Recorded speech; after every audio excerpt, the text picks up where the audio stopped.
Howdy, partners. You're listening to Conversations with Jacob, hosted by my good friend, Jacob Waller. Make sure to check out the podcast where podcasts are available and check out the video version on YouTube. You can follow us on social media. Facebook is Conversations with Jacob.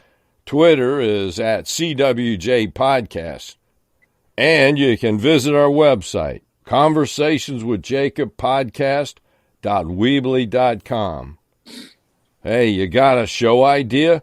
Maybe a guest suggestion? Email us at conversationswithjacob@gmail.com.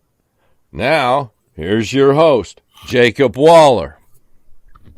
And what's going on, everybody, and welcome back to another episode of Conversations with Jacob. And we got a special guest with us again, and who knows, and if you watched episode 1, then you know who he is. But before we get to our guest, also check out Two Chairs No Wait, an Andy Griffin fan podcast hosted by Adam Newsom, who was on the podcast last week. Check it out, Two Chairs No Wait. Of course, you guys know about the social media, the email, the websites. So today is today on the podcast is Mr. David Newell, who appeared on episode 1 of the podcast. David, welcome to the podcast. Well, thank you. Here I am again, and speedy delivery, Jacob. Speedy delivery. There you go. Yeah. Now, that's a little hint. That's a little hint, right? There you go. Yeah, absolutely. Now, people have demanded me to get you on for a part 2. They said, Jacob, you know what, you got to do a part 2 with Mr. McFeely. I'm like, well, I don't know what else to cover, but I'm sure that we're coming with something to talk about. Okay. Well, do you have one question you can start with? Yeah, sure. Now growing up, and what was your life like? My life growing up, it's interesting you would say that, because I was just writing an article about when I was growing up. They would advertise in newspapers movies. They don't do it anymore, but newspapers, that's how you got your news when I was growing up. The Sunday paper of the local Pittsburgh papers, they had 3 papers. You would turn to 2 pages and it'd be full of advertisements for movies. So I would get my scissors and I would cut out each ad, and this is during the 50s, and I would file each ad related to a specific movie into a file. And I was going through boxes yesterday or the other day, and I came across those, and I found them, and that was my misspent youth. Everybody was out doing something, and I was clipping. In a way, I made it all work, because I think that gave me my interest in television, because television wasn't around that. Well, it was in the 50s, but it was very primitive. It was still in black and white, and I was still in movies, but movies were slowly eroding theaters and theater business. And there's a big change in the 50s. And to make a long story short, you asked me how I spent some of my youth. These were my teenage years. And I spent it cutting out movie ads and filing them. So if you want to know anything about 1950, 1960 movies, I have it right here in my file folder. Now, when you was growing up, did you have a dream job that you wanted to do? Yes, I did. As a young kid, I remember wanting to be in. I loved Abbott and Costello movies, and my grandfather would take me to see movies and stage plays, and I knew I wanted to be involved in some version of film. Television was not in the picture when I was growing up yet. And I wanted to be associated somehow with theater and films. And he would take me to local touring companies to see shows that were on tour, take me to movies. And that was my introduction. And I thought, that'd be great if I could work backstage. My first interest was in the technical part of it. It still is. And so after high school, I didn't go to college right away. I worked for about a year.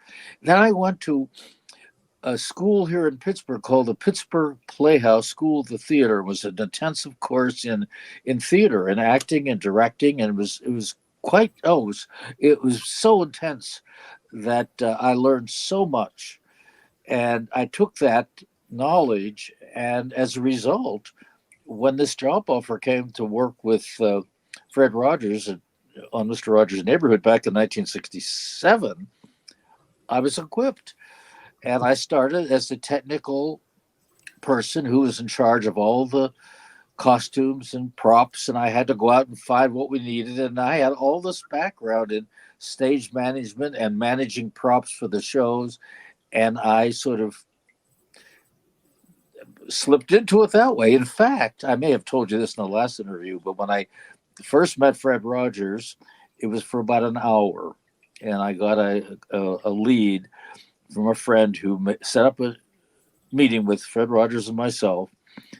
And I met Fred, and he was looking for a person to work the props and costumes, etc. I talked to him for a whole hour, and I may have told you this too. But he didn't ask me anything about the job or my experience. He just talked to me. And at the end of the hour, he said, "Well, when can you start?" And I got the job. And to top it all off, I was ready to leave. And he said, "Oh, by the way," Fred said this, "I have the scripts here, and I've written a part for a delivery man, and I want you to play that part too." And I said, "Boy, I sort of hit the jackpot. I've got a job, and my sort of ancillary job would be playing Mr. McFeely." And here I am, 50 years later. So can you say that you was there since day one? Yes. Well, day one for the present series. Now, I'll clarify that. The Fred Rogers started Mr. Rogers' Neighborhood in Canada. That's where it began on the CBC. He had a program in Pittsburgh called the Children's Corner. It ran for 7 years, it was local. Somebody saw him working with children through television at the CBC and offered him to bring his program to the CBC, which he did.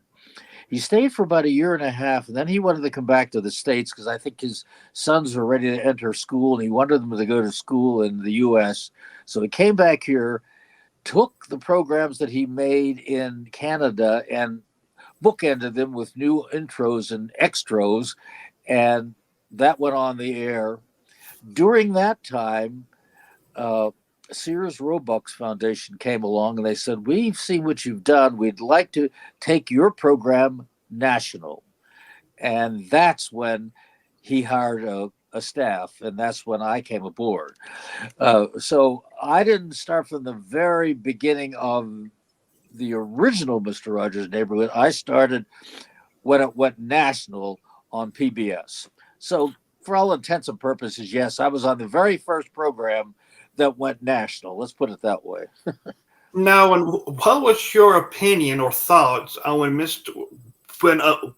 when Fred Rogers told you about the idea of playing a delivery man? Well, I said, "Well, that'd be fun." He said the reason he wrote in the delivery man was because in the previous Mr. Rogers that he made, he brought in each little prop or each whatever. He wanted to sort of enlarge the program and bring more cast members. And he said, instead of me bringing it in, I have written a part of the delivery man. He owns a company. It's called Speedy Delivery. And I want you to play that part. And oh, boy, I may have told you this too, but the original name of Mr. McFeely was Mr. McCurdy. Oh, yeah. And did I tell you that? Yeah, I It, think so. it happened to be for the new people who are coming along listening to this, it happened to be the name of the Sears Roebuck's person who underwrote the program, Mr. McCurdy, and he was doing it in honor of that man. And the man said, "Oh, please don't do that. It looks like too self-serving for us." And Fred said, "Okay, we're getting him a new name, and your name now, David, is Mr. McFeely on the program." And as a matter of fact, McFeely is. No, I was about to say the same thing. McFeely is also Fred's, I think, last name or middle name. It's his middle name, and Yeah. it was his grandfather. The real Mr. McFeely was his grandfather, and so he was named after his grandfather, Fred McFeely Rogers, and his grandfather was on his mother's side. So, at any rate, McFeely was the middle name, and that was his mother's maiden name. That's how it came about. So it's his grandfather's name and his mother's maiden name. So it meant a lot to him, I think, and that's why he called me McFeely. It's a very common name around the Pittsburgh area. I guess it's Irish Scotch, and a lot of Irish and Scotch settled in the Pittsburgh area in the when they, in the late 1900s. So, or the late 1800s rather. So anyhow, I'm Mr. McFeely. Now, and what was the first day of, like the first day of, was I guess of filming, and what was that like? The first day of filming or taping, you mean? Yeah, well, yeah. Well, I don't know if I told you that story, but it stopped me if I did. I was, let's see, I know. That's when he told me my name was McFeely. I was in my costume ready to go, but I had all the props ready. I had the puppets were all set. Everything was ready to tape our first program. And he came up to me and said, "We have to get you another name," because he just heard that McCurdy wouldn't do. "So you're now Mr. McFeely." And he said, "Okay, we start taping in 20 minutes." And my first delivery was a animal. It was oh boy, it was an animal that he wanted to show the children. A possum. It was a possum, and I had gotten it from the Pittsburgh Zoo, and I, as the prop man, and then I changed my hat into the delivery man on the program and made a delivery, and I came in and we showed, and they got close ups. We talked about the animal and so forth, and then he always made it uh, a point to let children know that animals need to be taken care of, and how well the zoo took care of their animals, and if you have an animal at home, it needs to have good care, and that was always a point that he wanted to make about animals. So we went through. That was about a 10-minute segment. That was the first segment I did, and the time was up. And I said, "Well, I have to get the animal back to the zoo, Mr. Rogers, and I'll see you around." And I packed him up and went to the door, and I turned around and said to Fred, "Well, speedy delivery," and that's how it stuck. And he said, "Speedy delivery, Mr. McFeely," and here I am. That's my catchphrase. So you was playing two roles because you was Mr. McFeely and also the prop guy. Yeah, pardon me. Yeah, I was both. Yeah, both. Yeah.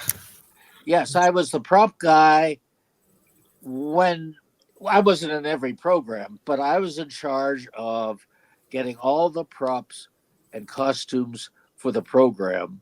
And if I happened to be on the program, I had to do all of that and then get into my costume and be Mr. McFeely. So it was we were busy. In that first year, it was, let's see, our season was 1967. September of 67 to June or July of 68. We did 130 programs within that time period. Wow. We were very busy. And I got all the props. I got all the costumes. McFeely was in a lot of those programs. And it was my first introduction to television as I guess, performer slash production coordinator.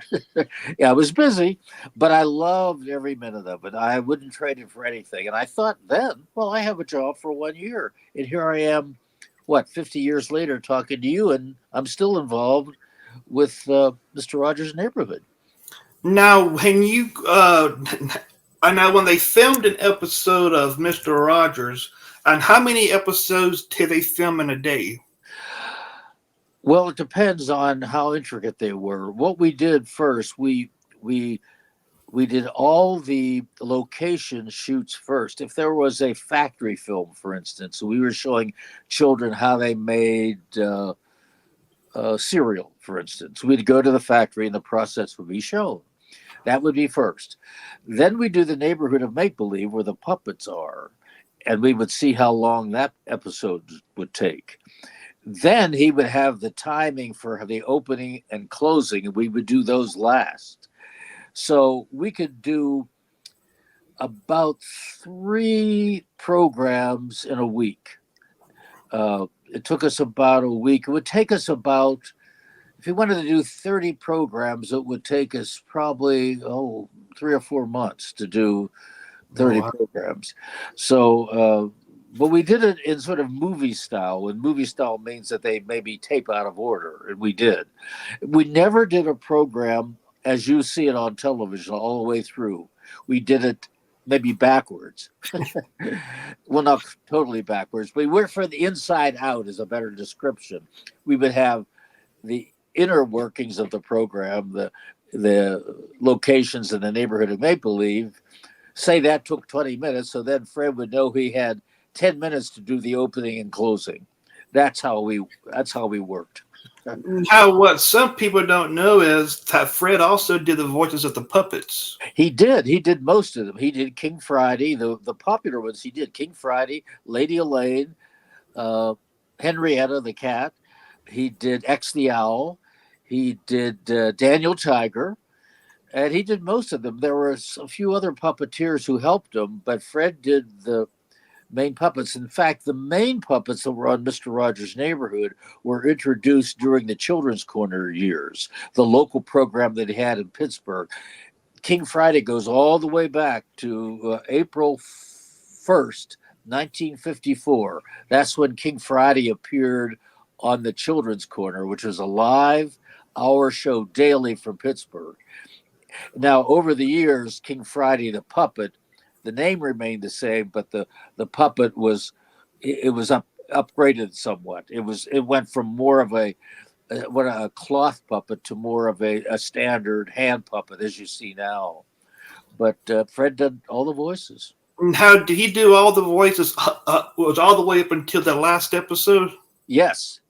Of all the main puppets, yeah. All the ones he did that he started out with, he did for all of the programs. Yes. Wow. And we did over 1,000 programs over the years, plus the ones he did in Canada and the ones he did locally on the Children's Corner. So it was really Mr. Rogers' Neighborhood. He wrote the music, he wrote the lyrics, he did the puppets' voices, he wrote the scripts, he hosted it, and it was Fred Rogers' Neighborhood. And I was so proud to be a part of that and help him tell those stories. It was really rewarding. Did you or Mr. Rogers ever think the show would become as big as it is now? No, I didn't. I think the first year, I don't think, maybe some people think that way, but I didn't. I thought, well, this is great. I've got a job for a year. It's a program that is really something that is worthwhile and should be on television. It's something that benefits children. It's good, it's wholesome, and I'm glad I'm associated with it. So that's what I was thinking. And then at the end of that year, the end of the season, we finished 130 programs. The producer at the time, Fred, had him call me and said, Fred wants you to come back for the second season. And from that point on, we did 65 half hours a season from till we wrapped up in 2000s, something like that. But from that point, from 2003 and now, the programs are being repeated. Somewhere today, you can see a Mr. Rogers' Neighborhood program because it's on pbskids.org. You can go to computer and there's an app. You can get a PBS Kids app. You can watch Mr. Rogers' Neighborhood whenever you like. So the programs we made when I was taking the possum back to the zoo, that's even on there, I think. Since you've worked on almost all the episodes, do you got a favorite episode that you worked on? Oh boy, they were all favorites, but yes, I do have one. I have one or two, or more than that, but the one that really stands out is, and I may have told you this too, I can't remember, You know who Margaret Hamilton is, the Wicked Witch of the West in Wizard of Oz. Well, our daughter at the time when we started the program was about 3 years old, and she was watching The Incredible Hulk one evening by chance, and it scared her. And she had nightmares. And then people would tell me, "Boy, I still have nightmares. When I was little, I watched The Wizard of Oz, and it scared me, and I still am afraid of that witch." And I thought to Fred, Fred, wonder if we could take potentially scary images like the witch and the Hulk and put them in perspective for young children. And he said, I remember, he said, if you can find Margaret Hamilton, the actress, I'll write the script. And I found her. She was touring in a musical. And as a matter of fact, it was called Little Night Music, which is the touring company of the Broadway show. And I located her manager. One thing led to another. And she said, I'd love to be able to come on the program. In fact, I watch Mr. Rogers. She lived in New York City. I love Mr. Rogers. I watch him with my grandchildren. So she came on, and we had a witch's costume. And she said, "You see, I'm an actress. I'm not a scary witch. I'm a good person. And here's the costume I wear, et cetera, et cetera." And it really broke down the potential scary images, and children saw that it was pretend. And she described it as like a Halloween costume, and that it was her job, and it was her job to be an actress. She explained all of that. And we had letters from parents afterwards, after that episode. She says, "Thank you so much. It really helped our children explain scary images like witches and not all witches are scary, but a lot of the programs you see have witches and other the Hulk, for instance, is scary to a lot of young children. We wanted to demystify that and show that it's pretend. And that was a favorite program. And we did the same thing with the Hulk too, Incredible Hulk. Right. I don't know if did I tell you that story before? I can't remember. I don't think so. We invited Lou Ferrigno to come on the air because my daughter was frightened by the costume that he wore, and how Bill Bixby, if you remember, Bill Bixby was the actor who, when he got angry, he burst into a monster and it became Incredible Hulk, etc. And he became green hair, green eyes, and all of that. So we went to the Universal Studios to watch them tape a episode of Incredible Hulk, and before that, or during their taping, they had a lunch break, and we had Lou Ferrigno come and talk to the Fred about his feelings about making the program. And we went before we did that. Now that I think of it, we started taping when he was getting into his makeup. He walked into the makeup trailer as Lou Ferrigno, and we had a camera there showing the prosthetics going on his nose, his forehead, putting all the green makeup on him. And it was showed it was like a Halloween costume. And that really helped a lot of kids. When my daughter saw it, by the time she saw it, we made that, she was about 4 at that point, and she understood that that's scary. I thought that was just that man was like that all the time. Kids, young children don't separate fantasy and reality. To them, it's all one thing. As they get older, they understand that the Incredible Hulk is an actor, but preschoolers don't understand that. They think it's the real thing right there, and it scares them. It's good to be able to break those scary images down for young children, and that's what Fred did. Do you think that's why he kind of covers some controversial stuff on his program? We did cover some controversial stuff. One being a week on divorce. We get a lot of letters, and people would write in and say what they enjoyed, but they also said, "Oh, do you think you could do this or do that?" And one of the most common comments that we got in letters was, do you think that you could, this is directed to Fred Rogers, do you think you could do something about divorce? That's happening in our family. It's happened to our friends' family. Our children talk about their friends. No, and it seemed like it was happening a lot, and I guess it still does. Well, it does. It does, and I think in some ways it's good to be able to help children with that the best we can.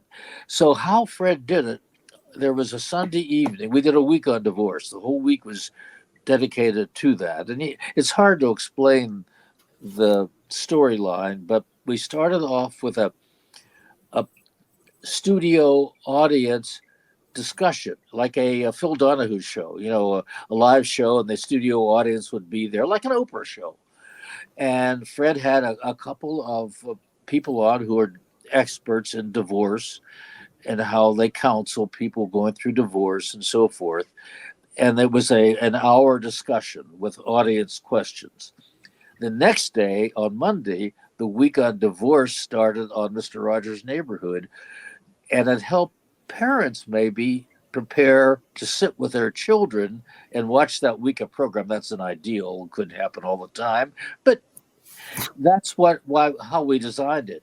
But also, it was designed to let children know that it's that it's something that happens in families, and it's good to be able to talk about that. That was sort of Fred. He wanted to be able to let children know that it's good to have conversations about anything that could be troubling. And it's and that week, I believe, is on the week of 400 episodes that are available on pbskids.org. But if your viewers and listeners want to see it, they can search for it on that online and watch it, because it's an excellent week. And it's so hard for me to describe that whole week to you right now. But what it was intended to do, as other difficult subjects, was be able to.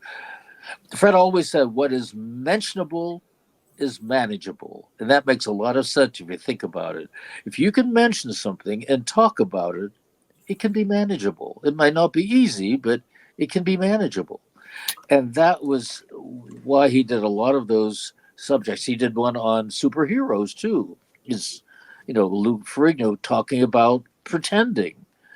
And we did one on going to the doctor for the first time and going to the hospital. It's potentially frightening for young children who are maybe going in for tonsils. They don't know what to expect. So we tried to do these series to help them in the best way we could. Do you remember the episode that he did? Owen, it was him and a black man on the show. They both put their feet in a swim. Oh yes, Francois Clemens was a regular on the program, and at the time, Fred remembers this was done originally. It was done twice. Originally, the first part of the series back in the, I guess, late 60s, very early 70s, when there were a lot of pools that were still segregated. A lot of public pools were segregated, and Fred, very subtle. He didn't mention anything about segregation. Anything. He had Francois Clemens, the black policeman who stopped by for a visit to say hello. Fred happened to have a wading pool with his feet in it, and he said, "Join me, Francois. Rest your weary feet. You've been on your feet all day. Rest your feet."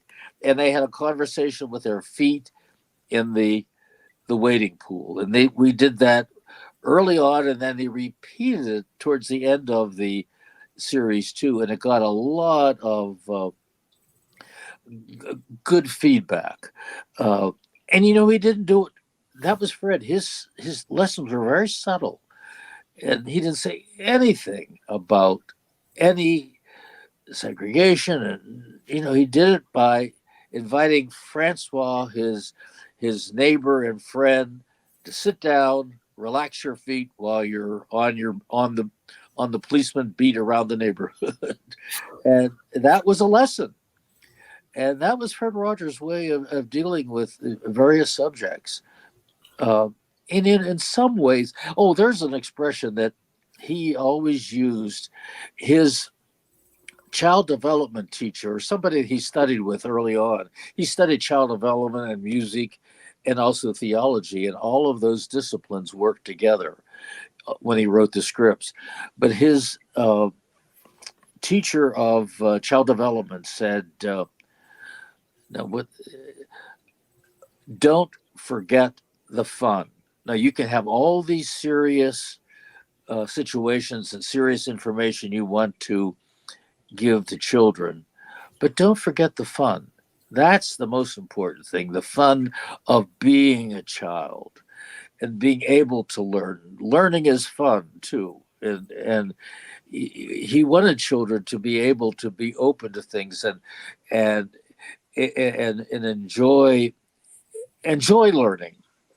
Uh, if that makes sense to you, I think I'm making a point. Uh, but there's so, and I'm trying to condense Fred's philosophy into a few words here, and it's not easy because it was a very Fred Fred was so schooled in child development. He knew what made children tick because he studied children. Oh, there's this is an example. She now still works for the program, but her name is Hedda. And Hedda graduated from college and came to in Pittsburgh and came to Fred. This is early on, and wanted to get into children's television.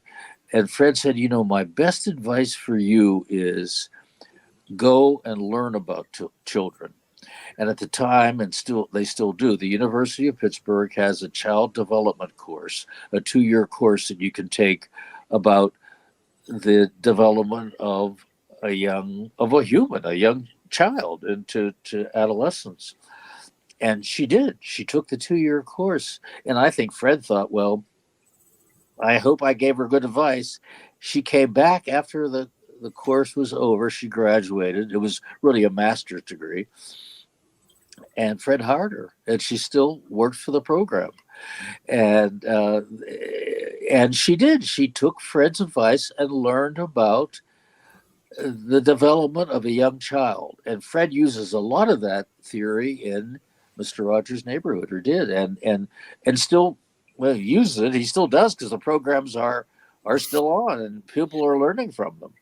Now, I think you told me last time that they film the Make Believe Land and the other scene in the same studio. Yes, yes. It's all done in one studio. There's a studio in Pittsburgh, Pennsylvania, and it's a studio of a public television station in Pittsburgh called WQED. That's a PBS station also. And they show the regular PBS programs, but they also have a production center there too. And that's where we made Mr. Rogers' Neighborhood. And there's 3 studios. There's a big studio, Studio A, which is now, by the way, called the Fred Rogers Studio in honor of Fred, because that's where we made, I would say, 98% of the program. There's a few smaller studios we would do some smaller sets in. But basically, how we did it was the first day of taping, we would have the filming for the drop-ins all done, the visits to the factory or something. They would be done. The neighborhood of make believe would be set up, and we do all the neighborhood of make believes maybe for a month, and then that set would be taken down in the interior where he comes through the door.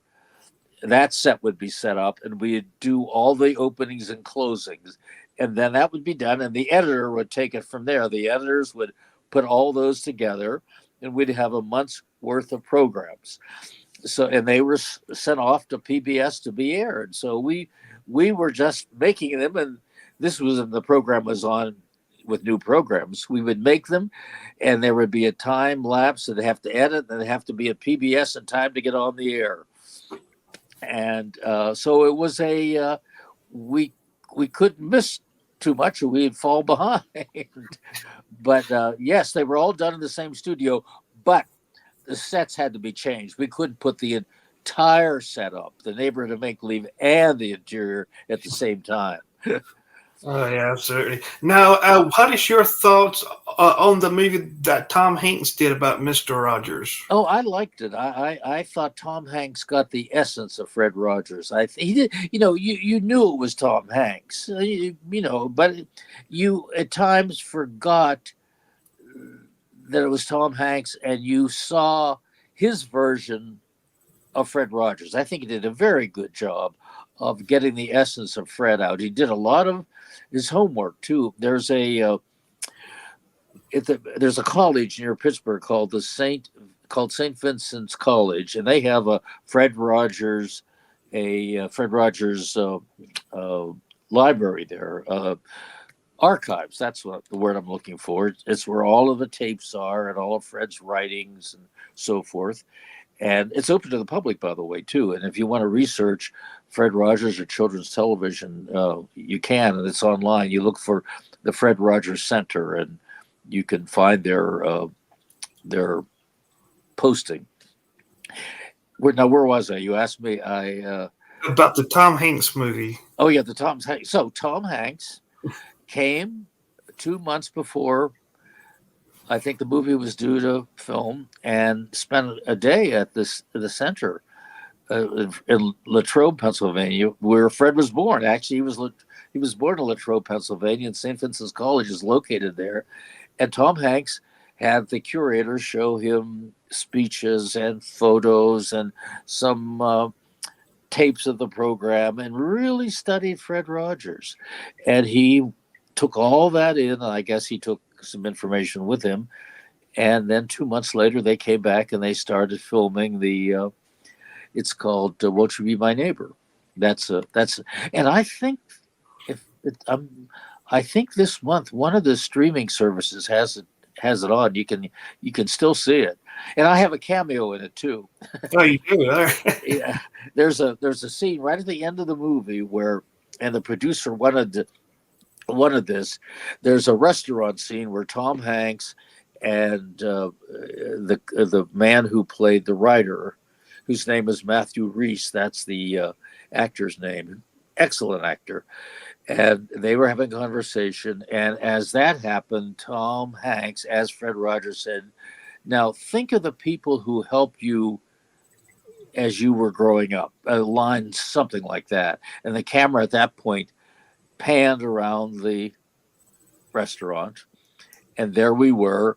Mrs. Rogers was there, Fred's wife, and myself, and Hedda, the person who Fred advised to study children, and Bill Eisler, who was the company president, and his wife, and Marky Whitmer, who was the producer of the. We were all at the table in the restaurant, and the camera panned by us, and as if it was a tribute. It was the audience would know that, but the producer of the film wanted to get a little cameo in of all of us who helped Fred all those years. So that it was a tribute.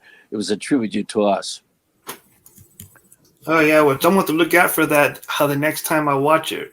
Yeah, dude. It's at the end of the film, but in the course of the film, there's also a scene of Fred taping a program with Tom Hanks as Fred, and there's a McFeely, an actor who's playing McFeely too.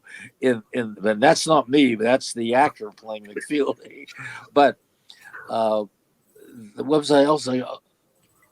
Oh yes, that's what I wanted to say. And they taped a lot of it in the studio where we taped Mr. Rogers' Neighborhood, and they recreated the set. And I walked into the studio before they were taping, and the set was up that they made, not ours. They made, and I couldn't tell the difference. It was like deja vu, whatever they call that. It's like time warp. There was the set. It looked just like it did all those years we were taping. And now they've donated that set that they used in the movie to the Heinz History Center in Pittsburgh. There's a center in downtown Pittsburgh called the Heinz History Center. Heinz Ketchup, that's the Heinz company. And they have a museum devoted to Pittsburgh related treasures, I would say. and the Mr. Rogers set is in that museum, along with a lot of the Steelers memorabilia. And if you're ever in Pittsburgh, if your viewers are ever in Pittsburgh, I would look up the Heinz History Museum and see a lot of the national, because the Steelers are a national football team, really. And there's Steeler mementos there, as well as Mr. Rogers mementos, as well as a lot of Pittsburgh history in the Heinz History Center. So there are two places that viewers can go to visit. One is the Heinz History Center, downtown Pittsburgh. The other is the one I mentioned before, the Fred Rogers Center on the campus of St. Vincent's College in Latrobe, Pennsylvania. And that has some of the puppets, the original puppets, and it has all of the scripts, and you can do research there. The one in Pittsburgh is more a museum where you see what was used on television. The one in St. Vincent's is more for research and study. So, and where did the original set go? Does it still exist, or? Oh, that's the one. That one is what's in the Heinz History Museum, the original set. The one they used in Tom Hanks' film, that set, is in the lobby of WQED. They donated a lot of the pieces that they used in the movie to the public television station. So there are pieces of the Tom Hanks movie at the WQED studios, but the original Mr. Rogers set that we used is at the Heinz History Center. Oh. Does that make sense? Did I clear that up? Yeah. So now I've seen something recently, and maybe you know what I'm talking about. Oh, which I didn't read at all, but I seen a picture of you online. I think you got some kind of maybe a medal. Medal, yeah. It was a medal, and I was so honored. It was a medal called. It was a medal from the Academy of Television Arts and Sciences, and it's in fact the. Oops! I move the. It's called, and I'll tell you exactly what it's called. It's called the Emmy Gold Circle Award, and it's for being in children's television for 50 years. And I just picked it up about a month ago, right before Christmas. They had a celebration in Los Angeles. And there were other people who got some other awards too, but I got the 50-year Gold Circle Award. And there was another person from our company, the Fred Rogers Company, who'd been in children's television for 25 years, and she got one for 25 years in children's television. And then there were other people there too. I know, and I remember sitting at a table at the reception for the award ceremony with SpongeBob. he was there too, and he's nice man. Tom Kenny's his name, and he was a big fan of Mr. Rogers' Neighborhood and still is. But he was there because, again, it was a children's television evening. But that's what I got. It was called the Gold Circle Award, and I was so proud to get it because of my 50 years working in Mr. Rogers' Neighborhood and continuing. In fact, next about 3 weeks, I go to Michigan for a conference speaking to autism, a conference on autism, as me, David Newell, who played Mr. McFeely. I don't go as Mr. McFeely, but I go. So I'm still talking about Fred Rogers' work at different conferences around the country. And then, let's see, in April, we go to Hedda and Margie, our producers. We go to Florida, Winter Park. At Rollins College has a week on kindness, and that's the college that Fred attended. Rollins College in Winter Park, Florida, near Orlando. And we're going to go there for our second week of kindness. And we have speeches and different events through that whole week talking about television and how you can be used for the good, and using Fred as an example of using television for teaching and carrying messages, and that's what that week is. And on kindness, Fred was he was the kindest person I'd ever met. Really, it was not an act. He was the real thing. You couldn't be he you couldn't be Fred Rogers. You couldn't duplicate that. He was the real thing, and that was such an honor to work with someone who was so kind, so smart. He was and what people didn't know about him, he was so funny. He had a great sense of humor, and it came out in some of the puppets too. But Fred was a great appreciator. You could tell him a story or a joke or something, and he would be right with you. He would just focus on that person. He was a very, very special man, and the real thing. Now, what do you remember from the last day of filming? Oh boy, it was a hard day, and I was trying to be nonchalant about it, but it was hard. I know. Here's what I do. I was in there was the last week of taping, the last week that we taped, I should say. I was in several programs, but the last one I was on, I think it was a Thursday or Friday program. I can't remember, which would have been the last original program that we made. I had a scene with Fred at the opening of the show, and I made a delivery, and we showed the film, and he took the film out of the picture, where it shows the films, and he handed us, "Thank you, Mr. McFeely. Thank you for showing me that film that you made." And I was supposedly made the film. Actually, the the photographer that we on staff made it, but so he handed it back to me, and normally I would just say, "Okay, I'll see you around the neighborhood," and leave. But that day, I did it for myself. You couldn't tell unless I pointed it out to you. I shook his hand as if to say thank you for all these years. I want to do that for myself. I don't think he even realized that when I was shaking his hand. I just did it as, a thank you, and I'll be on my way now.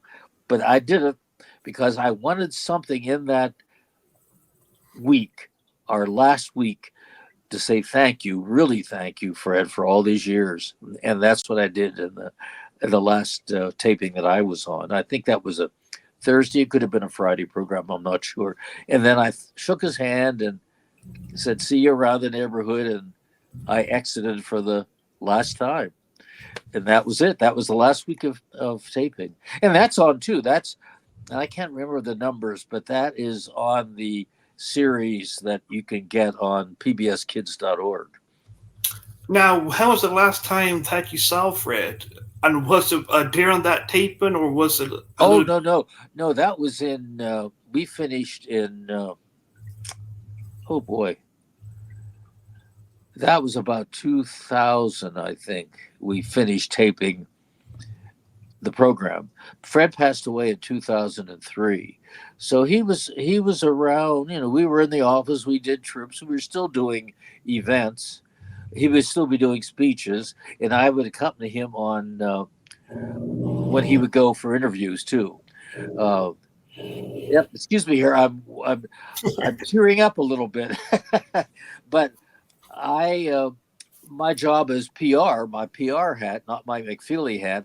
When he would go to do a speech, he did a lot of graduation speeches for colleges and would do the keynote graduation speech, and a lot of the colleges would give him honorary degrees. So it was my job sort of set that up and plan the trip and make sure we had the hotels and the everything, and then I would go with him to sort of run interference and help him while he was there, because when you're there as Fred, he was so popular, he needed someone to be there and help him say, "Well, we have to go now, Fred," etc. Sort of usher him along, and that's what I did for those years. But he got very ill, probably in the early part of 2003. He really became very ill, and cut back a lot. Spent a lot of time at home. He was in the hospital for a while, and came out. And I think he had stomach cancer, and I think they I think the doctors, that they had gotten it, but it came back up again, and that's what he died of, was stomach cancer. And that was the last time I saw him was probably a few weeks before he uh, passed away, and he was at home at that point. And talked to him, of course, on the phone a lot. But what remains is all those many years of programs that we did. And I remember the first time that we had a meeting before we started taping. He said, what I want to do with these programs is make a library of Mr. Rogers programs so they can be used for generations to come. And that's what's happening. Yeah. Children today see Mr. Rogers' Neighborhood maybe as often as they did back when it was on, because now it's available on online and you can see it anytime. Of course, there's a lot of competition now too. When we were doing the program, there was 3 networks, a public network and maybe independent.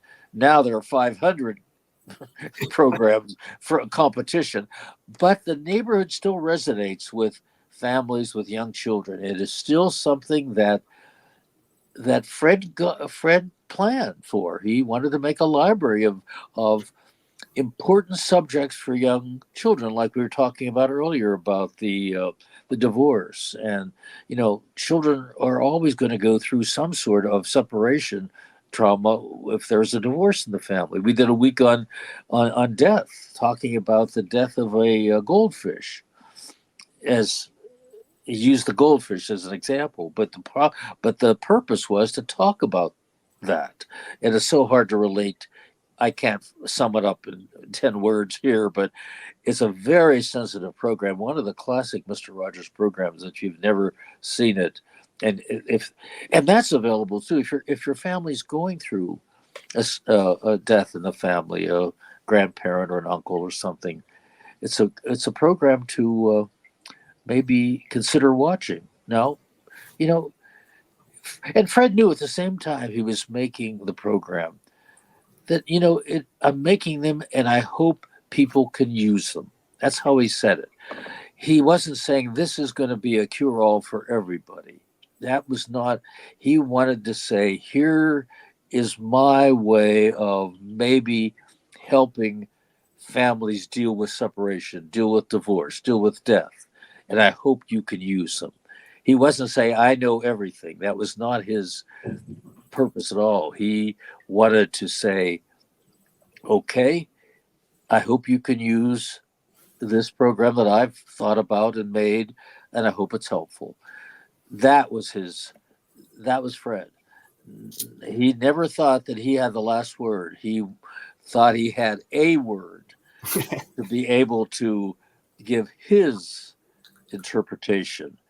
And if it's helpful to your family, fine. In fact, there was a week on divorces we talked about, and we got letters saying that one letter said my child never thought of it. Now they think that we're going to get divorced, and that I guess that's a risk you take.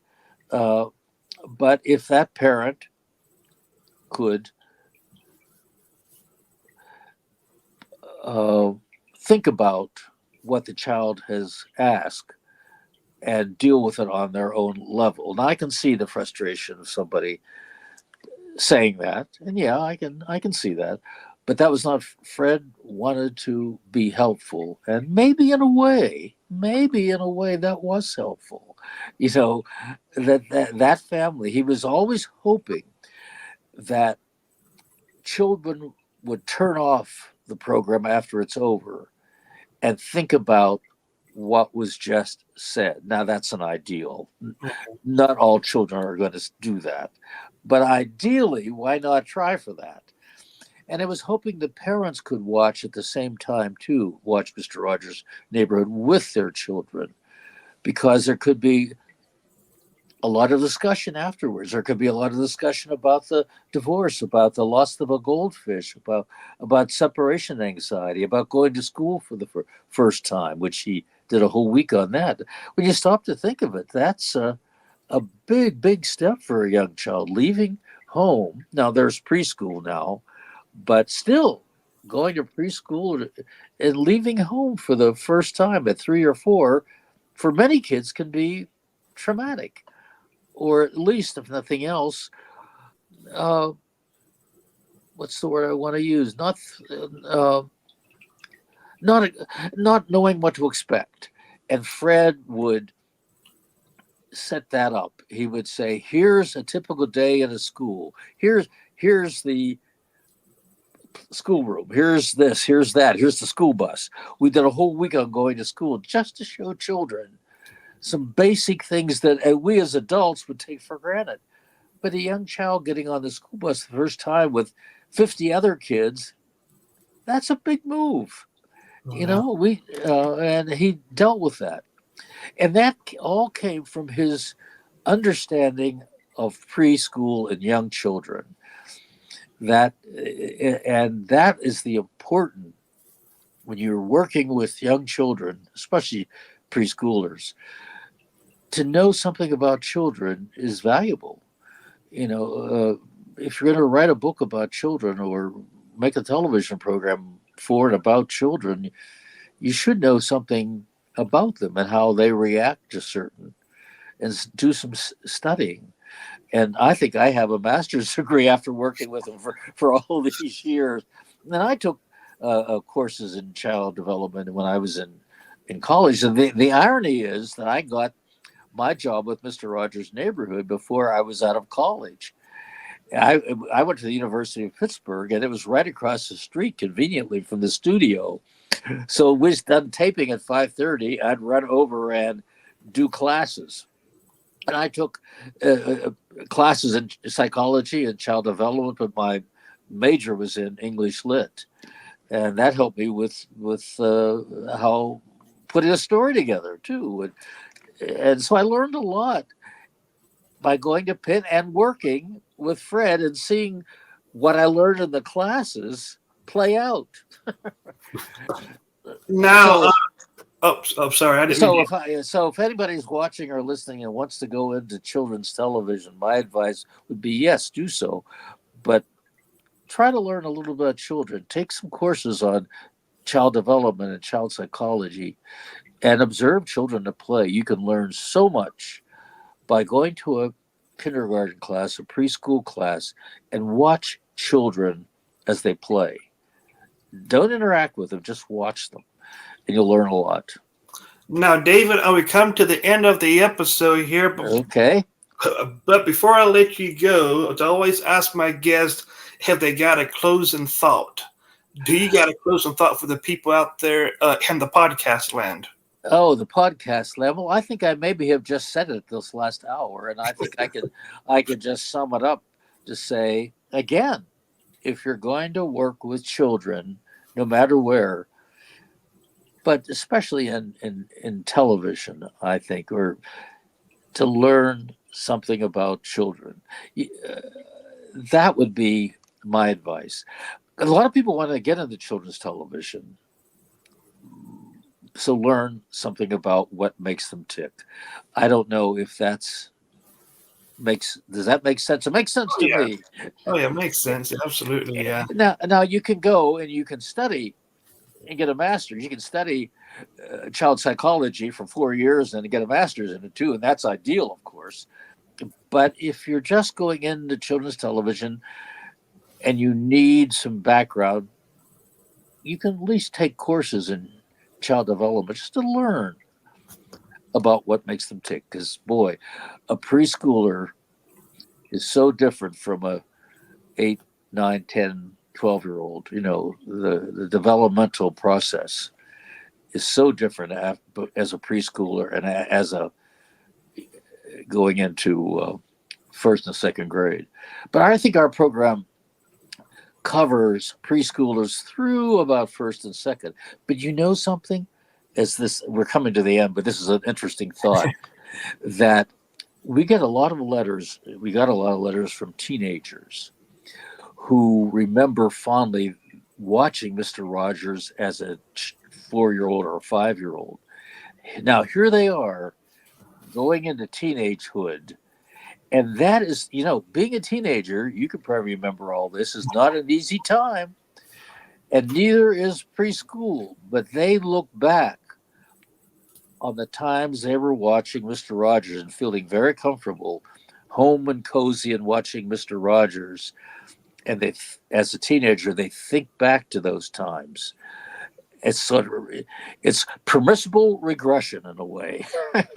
That's a name. That's the name of Fred's song. He has a song called permissible regression. It's okay to think about what's happened in the past, but I think that would be some advice I'd like people to know is to that how much Fred respected children in childhood, and I think you can tell that when you watch any episode of Mister Rogers' Neighborhood, and that's what's important. They catch that. Oh, One more thing. There was one of Fred's teachers told him that remember, attitudes are caught, not taught. If you love what you're doing, as an example, Fred went to observe a preschool class, and there was a sculptor who came in with clay. And he didn't say anything. He just put the bunch of clay down in front of this round table full of about 10 kids, and started to make a sculpture, some little horse or something. And from that point on, the sculptures and the figurines and little items that children would make out of clay were so much more sophisticated than they had done before the sculpture came into the class. And here's where attitudes are caught, not taught. They saw how much this sculptor loved doing what he was doing. They saw his love for that clay, and they caught that. In other words, his attitude was caught, not taught. He wasn't saying, now here's what you do this and you mix that. No, he was doing it from his love of sculpture. Therefore, they caught his attitude. And that's what I'm saying, that children can catch from teachers too. I think children know teachers who love and respect them, and teachers who should be teaching some other place or doing another job. I think children can do that, and they can tell that.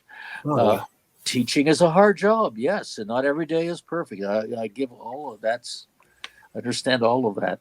At any rate, I'm rattling on, and you're the minute hand is moving around the clock, and we've talked a long time. Oh yeah, and it was great catching up with you. People was kind of on me like a dog on a raccoon, saying, "Do a part two, do a part two." I said, "All right." So so we've done the part two. Well, here's part two, and there's more for part three if you ever want to do it.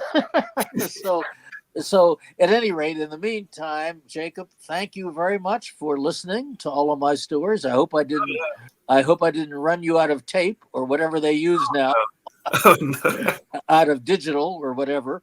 So, okay, now before we close, I think we did this last time too. I'm going to count to 3. All right. And we're both going to say, guess what? Speedy delivery. Okay, here we go. And people at home can do this too. 1, 2, 3. Speedy delivery. See you, Jacob. All right. Bye-bye.